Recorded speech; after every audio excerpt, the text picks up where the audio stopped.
Hello and welcome to this episode of the Gear of the Week show here on the Golf Monthly YouTube channel. This week we're going to talk about some new gear from FootJoy and from Bushnell as well. Talk about some equipment we've been testing recently from MotorCaddy, Even Roll, and an interesting training aid from Neil. And stick around for our debate this week where we're going to be talking about whether drivers have got too expensive. Stick around for that, it should be a lot of fun. I'm joined as always by Neil Tappin, Joel Tadman. How are you doing? Very well. Good to see you in person, by the way. We were obviously in our little, behind the screens in our little boxes last time, so good to be in person. We're at Wilderness Golf Club. It's lovely here, isn't it? It's very good. What are we doing here for a start? Should we tell everyone why we're in person this time? We're having a full Golf Monthly team day out. Yes. Doing some important product testing, autumn-winter apparel.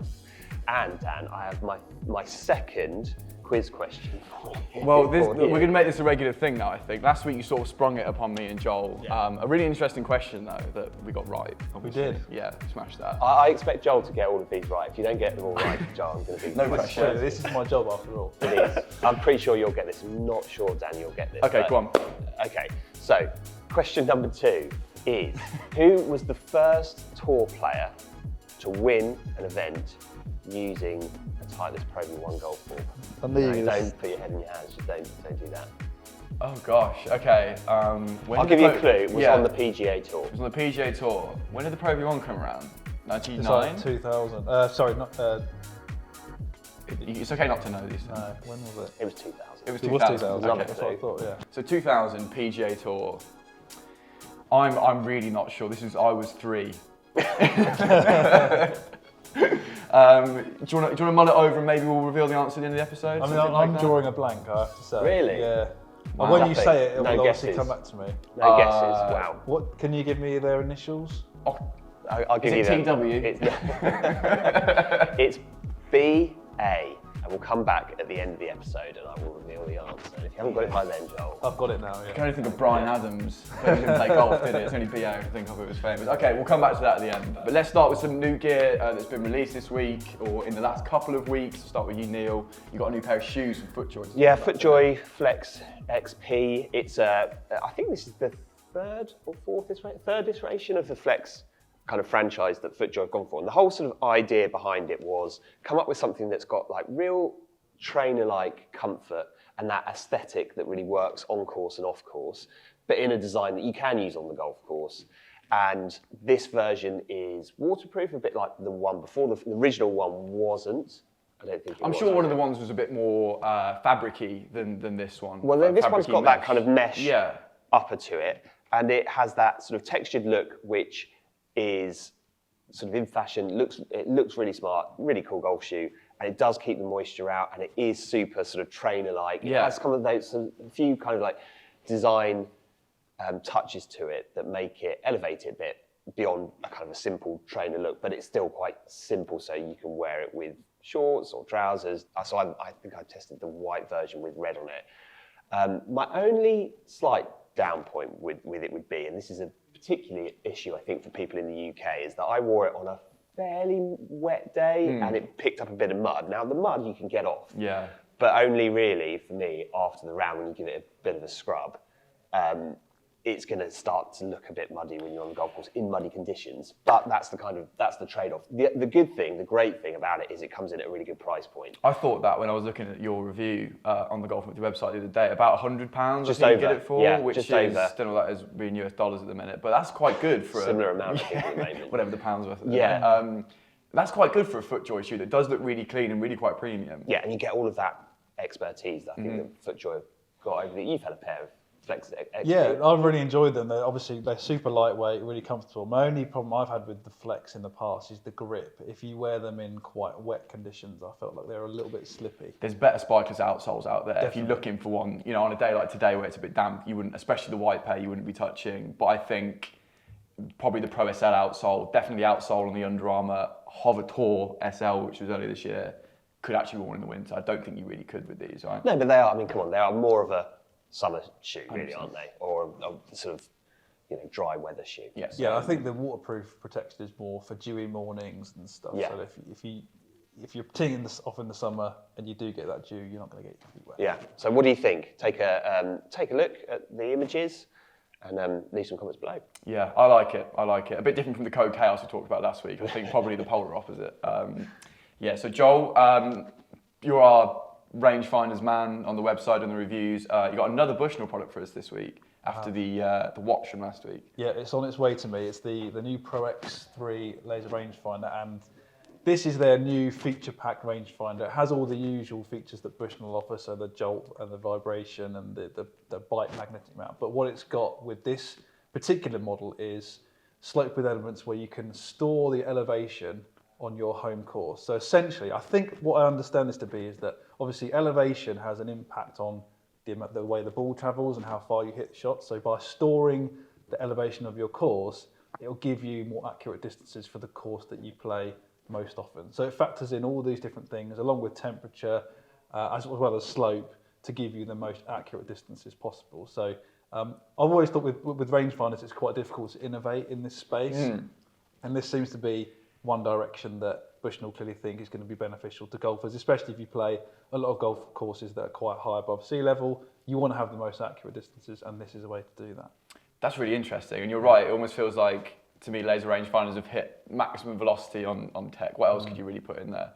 So that's really interesting. So it's stored in the device itself. Indeed, yeah. And that just makes it, but isn't it already measuring slope, you know, if it wasn't storing it, an older device perhaps, yeah, or is it storing on there for quicker, more accurate? Yeah, I haven't tested it yet, so jury's out on it. I mean, it's Bushnell though, isn't it? It's probably going to deliver. Most of their stuff always has. Yeah, I think, you know, with Bushnell you're getting reliable distances and you're getting speed. Yeah. The thing I've always found with Bushnell products is they're very quick to pick out the flag, quicker than any other device, and they're very accurate from my experience. Yeah, and from my experience, those people who are worried that you're not going to be able to pick out the flag, especially from distance because you feel like you can't keep your hands steady enough. I always thought that might be an issue for me. Absolutely not a problem. I've always, for the most part, used Bushnell rangefinders, and I wouldn't go back now. With all the measuring devices you tested, I know a lot of people have this question and they see really cheap ones on the market, on Amazon for example, and you've tested a lot.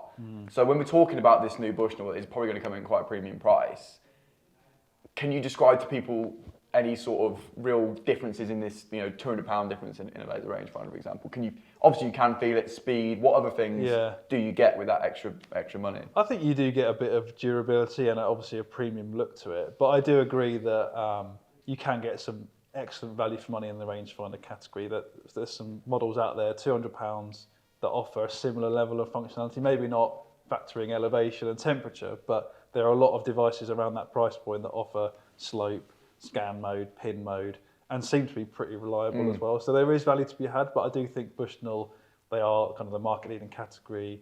It's a well-known brand. You know what you're getting with a Bushnell. If you make that investment, it's going to last a long time, and you're not going to be sacrificing accuracy or reliability. It's going to give you quick distances when you need them, and you just know what you're going to get. Agreed, I think, with all my Bushnell experience as well.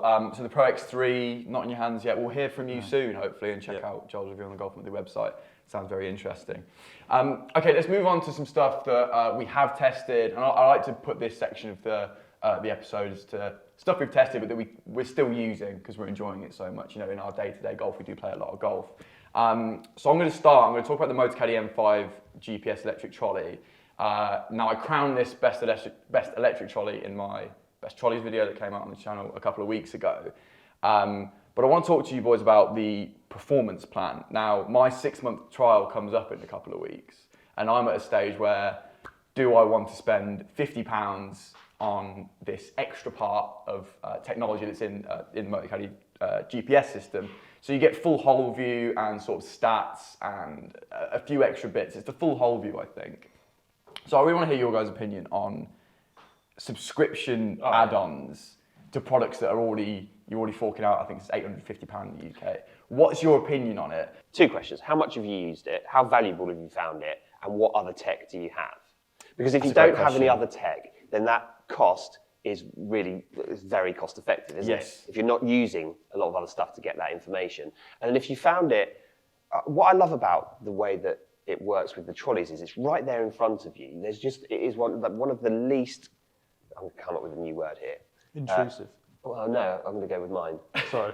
Faffy. What did you say? Faffy? Faffy. Ways to get your information while you're out the golf where our American viewers know what faffy means, perhaps, I don't know. Intrusive, fine. And so when tech works well, it doesn't get in the way. It actually speeds the game up, and it makes the whole thing about getting around the golf course easier. If it ticks all of those boxes, then I think the subscription model really works. Yeah. So just for those who don't know already, as a base level, you'll get your yardage to front, back and middle. You'll get a green view, a dynamic green view, so the actual green shape, and yardage to hazards and stuff. This £50 a year gives you the full whole map, and that's what I think I'm going to miss. Yeah, because you play golf course like today, where you've never seen it before. I never played it before. I had when I was playing golf yesterday, and there was a couple of blind tee shots, and I was really quite grateful. I had Arcos running on my phone. The whole maps really come into their own in that scenario. Exactly, and I think I'm going to miss out on that. And to your point of what else do I use, I have a rangefinder, but that isn't going to give me the full whole map, is it? So I'm thinking, am I going to miss that? And this bit of tech, having the GPS in the handle is fascinating. I tested it. I've had it for 6 months now, but when I first used it, I also tried their Motorcade's remote trolley for the back 9 holes we were playing. If you're in the US. Cart, electric caddy. Let us know what you call them. And this doesn't have the GPS in it at the time, and I missed it immediately after 9 holes. Yeah. So there's that value to it. If I already had a GPS that has like a handheld GPS that has the whole mapping on it, I probably wouldn't. Or a watch, exactly. I probably wouldn't. But the fact that I don't have any other tech that gives me that information, and at my fingertips I could have it for this £50 a year fee, I probably would go for it. But more to my point, it's like brands, I do like this idea, but brands putting more, we have to put more money into the equipment already bought. Do you think people are going to buy into that? You know, you've already dropped for 850 quid. Yeah, I agree. Is that a bit of a problem, do you think? It'll be interesting how many people sort of take it up. If you're investing that sort of level of money on your trolley, another £50 probably isn't a lot. I mean, I don't know how good these whole maps are. I've not used it, but they're super accurate. Yeah. And as you said, you play a course, you don't play a lot. Obviously, there are free GPS apps where you get full colour whole maps. Exactly, so, you know, this isn't the only way to do it, but I agree having the convenience of everything in one place makes it a tempting offer. And they've given it me for 6 months for free, and I'm like, ooh. Yeah, so you've got hooked on it. They've given me. It's like your Netflix month, and you get halfway through Better Call Saul, and you're like, well, I've got to pay for Netflix now, haven't I? You know, it kind of feels like that, but worth it. Maybe for Better Call Saul as well. I don't know yet. So yeah, and on the device at the minute, it's telling me, oh, you got 2 weeks left. You got 1 week. I'm like, oh gosh. What should I do? Stay tuned. I'll let you know. A couple more weeks left with it. Neil, you've got a training aid you've been using that you want to talk us through today. I do love a good training aid, especially for short game, because mine is terrible. So here it is. Wow. So as gifting season is almost upon us, this is probably quite a good one for people to consider. It's called Short Game Gains, and what I've got here is it's a series of putting training aids. It's got a whole host of different things within the pack. So this bit's there's a laser in here that you can attach to your putter, and it sees exactly where you're aiming, so checking that you're aiming down the line. There's these kind of chalk pens that allow you to draw lines on the putting green, and then you can wipe them away once you're done, so you won't annoy anybody. There's a sort of rope here, again, where you can check the line of your putts. There's some what do they call these things? Reducers. That's it. So 2 different sizes, to make the holes a bit smaller. It comes in quite a neat package. There's lots of kind of like gates, and there's a mirror. There's all sorts in here. It comes in at just over, I think it's just over £100 for this. And it's kind of like all your different putting training aids really in one place. I've not actually tested it yet, but I'm going to test it today. And I just think, I don't know, it's just having everything in one place is quite handy. It's quite a good idea. I've never seen anybody do an all-in-one bundle there, really. You always get something like a couple of alignment sticks or the hole reducer, or I like the pens that you can draw on the green with. I'm not sure how greenkeepers feel about that. And then these little gates that you can putt through, etc. So I think quite a nice, neat idea. It's come from a couple, Frederick and Hannah, who've got a YouTube channel. We'll put a link below to their YouTube channel over in the US. So if you're interested in any of their content, you might well have seen some of their stuff. So they're the ones behind this. And I'm looking forward to giving it a go. It is good. The fact that it's clearly portable, you can take it in your bag, whichever bit you want to take with you. And it clearly works on every area of the putting your game, whether it's strike or start line or tempo. It looks like that's all covered. So. Yeah, and these are the sorts of drills that you often see tour players using. If you go to any tour event, these are the sorts of drills that you see tour players using. So it's got to have some kind of benefit to you if you've got the discipline to actually do it. Yeah, and that would be my problem, is lack of practice or discipline or actually getting out and practicing my golf. Like the sticker as well. I'm a sucker for a sticker. Does it come with any sort of, like, I'm seeing this QR code thing here, like how to, I'm guessing it can give you how to use some drills to start with. I'm sure if you follow their YouTube channel, like Frederick and Hannah have produced videos on how to use them all. Plus, I mean, I think you'll figure it out anyway. Yeah, hopefully. So yeah. Well, look forward to seeing you practicing that a little bit later. And speaking of putting and putters, Joel, even roll. Yeah. You've since I've started working, you've always had an even roll in the bag, I think. So is this a new one, or is this something you just want to talk about because you love it so much? It's just something that I feel like people need to know about. People need to know about this. I can't really convey to you or to you guys how much this putter has like elevated my performance on the greens. Like, it's just been ridiculous, frankly. I played in a competition on Sunday. I came off the course thinking I hadn't really putted that well, and I looked at my Arcos data and it told me I'd gained 2.2 strokes on a 4 handicap golfer, which is what I was off at the time. Yeah. So I guess maybe that's kind of like, clearly my expectations of putting have improved significantly since using this putter. And I think it's the combination of, it's mostly my lag putting has just improved so much. I don't know if it's the grooves on the face. We know even though I've got this sweet face technology, which has these parabolic grooves that are said to gear putts back to straight or whatever it is. But my distance control has improved immeasurably with this putter. The grip is excellent. The feel is fantastic. And I like the fact that the feel is quite soft and the speed is quite slow, so you can put really quite a committed stroke on it. Yeah. Which I think when you've got firm faces and the ball kind of pops off quite quickly, I always struggle with short putts to really control the speed. So yeah, I just feel like Evenroll is a brand that produces really good products, and I think because it's not necessarily played on tour, maybe it doesn't get the recognition that it deserves. Yeah. But actually, I crowned it best putter of the year last year. I know Rick Shields, famous YouTuber, he uses an Evenroll. So I think they're still relatively up and coming as a brand. I think more people need to try to experience it because these putters are some of the best, if not the best. Yeah, the craftsmanship is pretty impressive. Actually, Mike Harris and I from Golf Monthly were over in the US recently. We went to see the Evenroll HQ and went through a kind of putter fitting. Were you fitted for yours? No. Yeah, well, I mean, it's interesting that because obviously it works. We went through the fitting process, and I suspect not many people watching this have been fitted for their putter. Let us know if you have.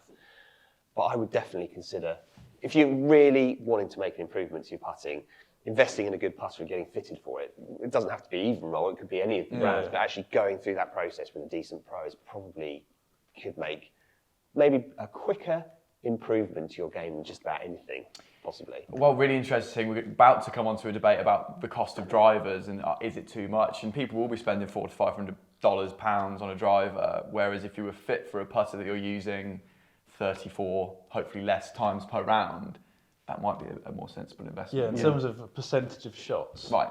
You're using a putter a lot more than any other club in your bag, so it makes sense to have one that's dialed in for your game, for sure.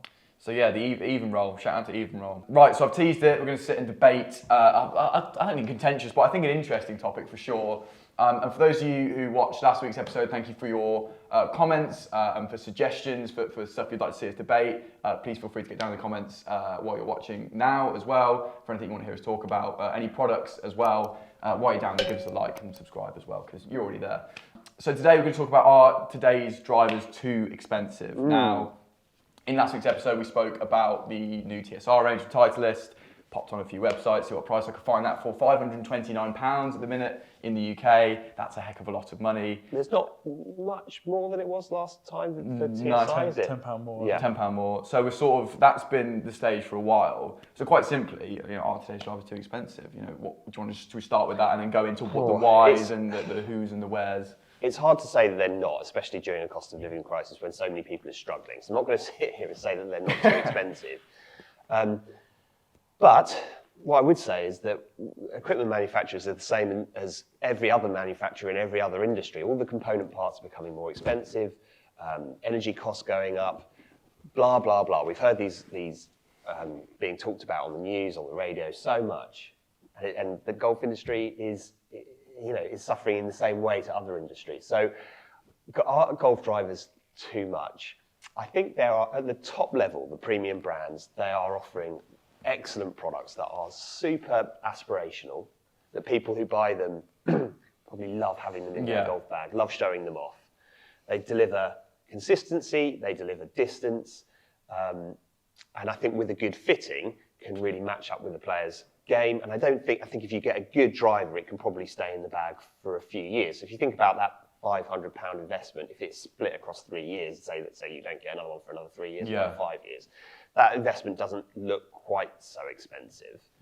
But having said that, there are some good options that don't cost, that don't come in quite at that level. I know PXG had a fantastic driver out this year that came in at sort of $200. I think it was $210, but yesterday, so Wednesday the 12th, this might be out of date now by the time it goes out, it was on sale in the US for $119, brand new, fitted on their website. Yeah, PXG is a funny one. Their pricing strategy is quite different. They have 2 different ranges, one super premium and one super cheap. So it's kind of, we don't really know what direction they're do you think it could be worth some other brands doing that, so people can have a Titleist in their bag but not have to pay £500? Quite possibly. It's a good question. I mean, my take on this is, yes, £500 for a physical product is quite a lot of money. I can't think of the last time I spent £500 on an actual thing that you buy, apart from like a car or something. Yeah, right. Maybe that's just quite tight. But on the flip side of that, if you actually look back 5 years, in the last 5 years, the prices of drivers actually hasn't gone up that much. Yeah. I was looking at the 2017 TaylorMade M1 had a launch RRP of £480. Really? 5 years ago. Goodness me. TS drivers 4 years ago was £500. So I don't think the prices actually have gone up that much in drivers, and brands have actually absorbed a lot of the cost that they're taking on. So in addition to what Tappers has said, you've got R&D costs, you've got shipping costs, you've got labour costs, energy costs. And these are all going up and up and up. But actually the price of drivers generally hasn't gone up that much at all. So I think relatively speaking, drivers aren't that expensive. Yes. And also in terms of performance, you're getting incremental benefits year on year. I don't think you're seeing with any of the major brands kind of like giant leap forwards from 1 year to the next. Who knows what will come the next time a raft of drivers land. But I wouldn't be expecting, I'm not going to go in expecting from a driver that's pretty much the same price as the previous generation to see a massive improvement in terms of distance over the previous generation, where you might see a difference if you haven't updated your driver for a few years, you might start to see a bit of a difference in that scenario. And that's it, isn't it? If your driver right now is 4 or 5 plus years old, that investment of £500 will probably be worth it, right? Yeah. For a performance increase. Whereas if you've got the Ping G400 in your bag, or G425, which is going to be replaced soon in your bag, you're probably not going to see anything just yet, right? So, there's actually no point investing it at the minute. I would also just have a word of, I wouldn't be too surprised to see prices go up. Maybe not with the next generation, but maybe the generation after that. Because these inflationary costs, the cost of energy, are going to hit these brands, and who knows? But I just would say I wouldn't be too surprised at some point to see prices bump up a bit more than they have done recently. Yeah, and because to Joel's point, they have actually stayed relatively level even in these extreme circumstances over the last 2 or 3 years, right? So it's going to happen at some point. Secondhand drivers, do you want to talk about that? Because I don't go on the secondhand market too often, to be honest, but I think much like cars in the UK, there's sort of not quite expensive, but you can't, there's some still quite expensive products on there. Secondhand market's gone up a little bit. Yeah, good products. If you know what your spec is. They're still good products though. If you know what your spec is and you know what's right for you, then you can find, I think, with a bit of looking around, you can find what you're looking for. Yeah, there's some second-hand retailers that have actual shops where you can go in and look at the condition of the club. That would be my concern, is like you don't actually know the condition of the club. Some websites have some really good pictures where you can see. But like Tapper says, if you know your spec and you've got a particular brand that you like, TaylorMade for example, and you don't want to spend £500 on a driver, you can get a very good product. As Tapper has always said, you've got limits on spring-like effect on the face. Performance out of the middle isn't actually going to change that much from drivers from that sort of era 5 years ago. So you can get decent savings, decent performance without that premium price. The trade-off here is that your product obviously is going to look older sooner. Yeah, right. But so it's like put a nice new head cover on everything. So it's like you get last year's driver, fantastic, looks great, performs really well. It's just got that little bit less of a shelf life before we start looking at it and thinking, maybe I want to upgrade that again. But this is it's an individual thing, isn't it? Everyone will have their own budget, and if you've got £300 to spend on a driver, you've got options out there. If you've got £200 to spend on a driver, again, there are options for you. And I think even you can buy a brand new TaylorMade M2. They're still making it brand new for a couple £100. So you still get that brand recognition, a nice new product at that cheaper price. But I do think Spiro have some quite strong opinions on this, because I know people complain about the price of drivers and sort of the idea, as you said, of paying £500 for one thing is quite a lot. Really quickly to finish, because we were just talking about putters and getting a putter fitting. If you both had £500 to spend on a new golf club right now, would you rather go get a putter or a driver? I'd go through a wedge fitting. Oh, okay, great. That wasn't. I'm not sure that would cover me with all of the wedges. I carry 4 wedges. You carry 4. Okay, if you skim to 3, I'll get a deal. I'll go for a sort of 4 for the price. Tappers would get a deal. Okay, Joel. All other, it doesn't have to be a driver or a putter with £500 in your back pocket. What would you go for? That is a good question.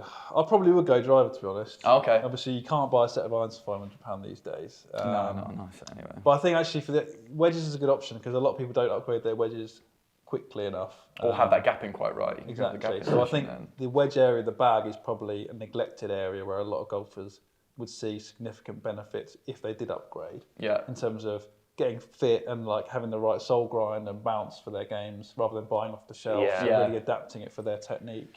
Just rather maybe than not quite making do with what they've got, kind of thing. Maybe not quite as exciting as getting a new driver. No, you're right. I would get a putter anyway, because I putt terribly. I've never been fit for a putter. You can get 2 putters for £500. Yeah, exactly. And then I can, you know when you get bored of one when you break one. Yeah, smash it around the tree.